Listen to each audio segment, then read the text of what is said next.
കേരളം അല്പം കൂടി സേഫാണ്, അല്പം പൊതുബോധമുണ്ട് നമ്മൾ വിശ്വസിക്കുമ്പോ ബാബു ബജറംഗിയെ പോലെ ഒരു ക്രൂരൻ 97 മുസ്ലിമീങ്ങളെ കൂട്ടുകുടി ചെയ്യുമ്പോ അതിന് മുമ്പിൽ നിന്ന് നയിച്ചിട്ട് മുസ്ലിം കൂട്ടക്കുരുതികൾ ഞാൻ ആഘോഷിച്ചു എന്ന് പറഞ്ഞാൽ, അന്യ ഒരവസരം കിട്ടിയാൽ ഇതുപോലെ കൊന്നു തള്ളണമെന്ന് പറയുന്ന ഒരു മനുഷ്യന്റെ വികാരമുണ്ടല്ലോ.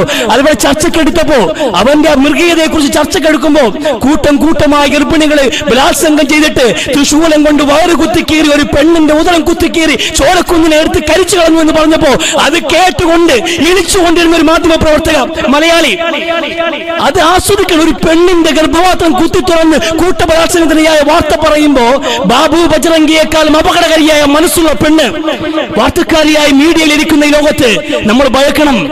ഇതൊക്കെ ഇവിടെ വരും, ഈ രാജ്യത്തും വരും, ഈ സ്റ്റേറ്റിലും വരും, നമ്മുടെ വീട്ടിനകത്തും വരും. ജീവൻ പൊത്തിപ്പിടിച്ച് ഓടാൻ പാടില്ല, ചെറിയ മക്കൾ പോലും ഓടാൻ പാടില്ല, ചെറിയ പെണ്ണുങ്ങൾ പോലും ഓടാൻ പാടില്ല, ആണുങ്ങൾ ഓടാൻ പാടില്ല. മരണം മുമ്പിൽ കണ്ടാലും പോരാടി മരിക്കണം, ആദർശം സംരക്ഷിക്കണം. അറിയാതെ പോലും ജയ് ഹനുമാൻ വിളിക്കാനും ജയ് ശ്രീരാം വിളിക്കാനും നമ്മൾ നിൽക്കാൻ പാടില്ല. ലാ ഇലാഹ ഇല്ലല്ലാഹ് അല്ലാഹുവാണ്, അത് വിളിച്ചു പറഞ്ഞവരാണ് വിശ്വാസികള്, അതിന്റെ മേൽ ജീവൻ കൊടുത്തവരാണ് വിശ്വാസികൾ. ഇതൊന്നുമല്ലടാ ഈ ദുനിയാവ്, ഇതൊന്നുമല്ല ഈ ദുനിയാവ്. ഇതിനപ്പുറത്ത് വിശാലമായ ലോകം നമുക്ക് കാത്തിരിക്കുന്നുണ്ട്. ആ ലോകത്ത് അനശ്വരമായി സന്തുഷ്ടമായ ജീവിതം റബ്ബ് വാഗ്ദാനം ചെയ്തിട്ടുണ്ട്. ആദർശത്തോടെ നിൽക്കാൻ കഴിയണം. പച്ചയ്ക്ക് കൊന്നാലും ശരി തന്നെ ഈ മതം ഞങ്ങൾ വിടില്ല, ഈ വിശ്വാസം ഞങ്ങൾ വിടില്ല.